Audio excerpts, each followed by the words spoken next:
গল্পটি আরো ভালো অনুভব করতে হেডফোন ব্যবহার করুন।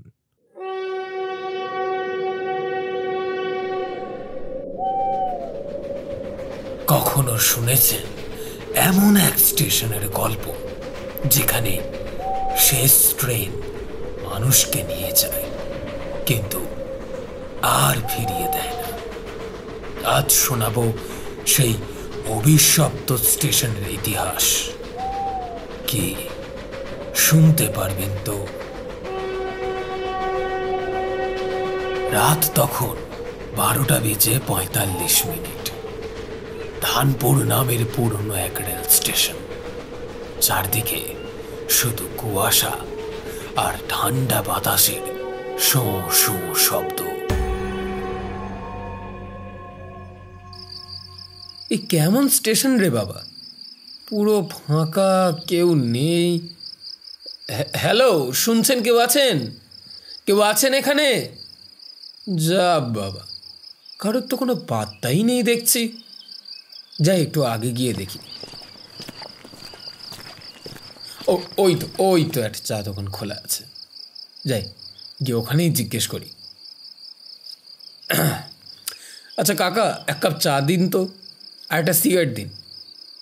আচ্ছা কাকা, আপনি কি এখানকার? হুঁ বাবা, আমি এই স্টেশনেই থাকি। কিন্তু তুমি কে বাবা? এমন রাতে ট্রেন ধরতে এসেছ? আমার নাম সুবিনয়, শহর থেকে ফিরছি। শেষ ট্রেনটা ধরবো, টিকিট কেটেছি। আজ রাতেই ফিরবো গ্রামে। কি টিকিট কেটেছ? কিন্তু বাবা, এই ট্রেন তো অনেক দিন আগেই বন্ধ হয়ে গেছে। বছরের পর বছর পেরিয়ে গেছে। কি বলেন কাকা? আমি তো টিকিট কেটেছি, ট্রেনের সময়ও লেখা আছে। দেখুন, এই দেখুন।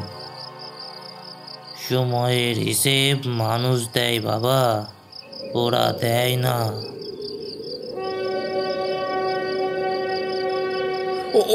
ওই তো ট্রেনটা আসছে, শুনলেন? ট্রেনের হুইসেল। কাকা দেখুন। এ কি হলো কাকা? কাকা কোথায় গেল? কি হচ্ছে এসব? কাকা কোথায় গেলেন?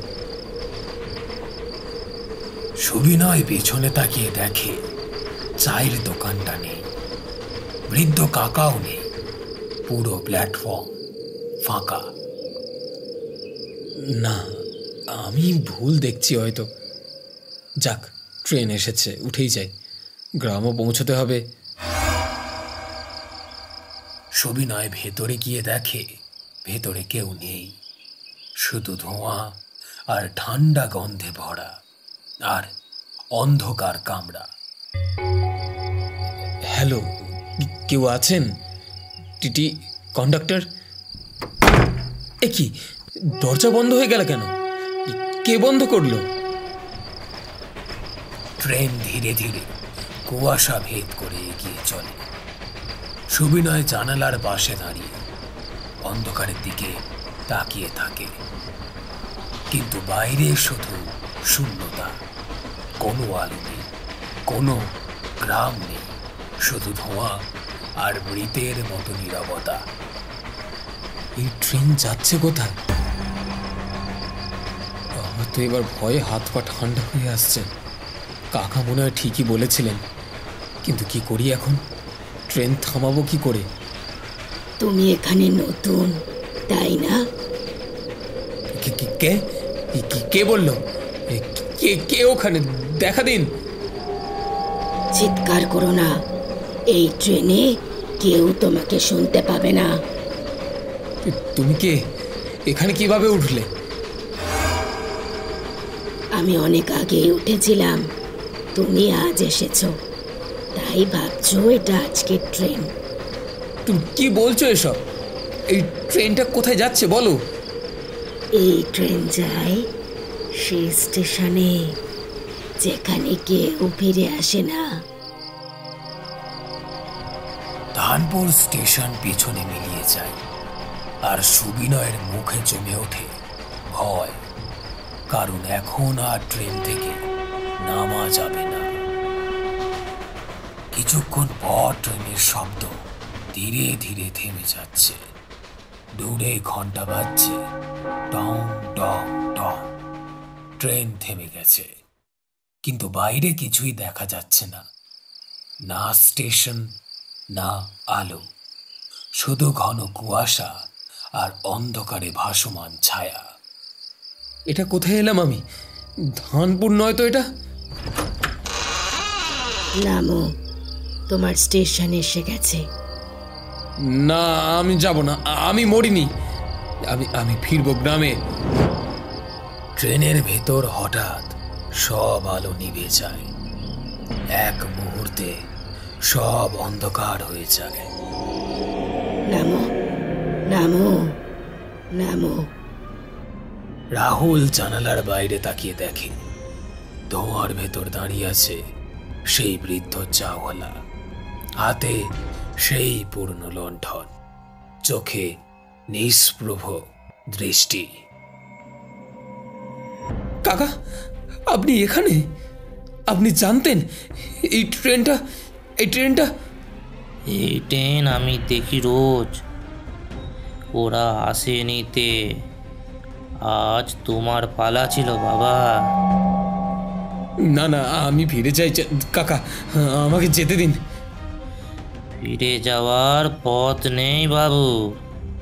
ধানপুরের ওই রেল লাইনটা তোমার শেষ রাস্তা ছিল। সবিনয় পেছনে তাকায়। ট্রেনের কামরায় কেউ নেই, কিন্তু জানালায় তার নিজের প্রতিচ্ছবি দাঁড়িয়ে আছে। চোখ ফাঁকা, মুখে রক্তের দাগ। তাহলে আমি? তুমি শেষ ট্রেনের যাত্রী বাবা, এবার নামো। কুয়াশার ভেতর মিলিয়ে যায় ট্রেনটা। ধানপুর স্টেশনে আবারও নেমে আসে নীরবতা। শুধু টিমটিমে আলো আর পুরনো চায়ের কেটলি থেকে ধোঁয়া উঠছে নিঃশব্দে। সুবিনয় কামরার দরজায় হেলান দিয়ে দাঁড়িয়ে আছে। বাইরে কিছু দেখা যাচ্ছে না, শুধু ধোঁয়া আর অন্ধকার। ভেতরটাও নিস্তব্ধ, যেন শব্দ গিলে খেয়েছে এই ট্রেন।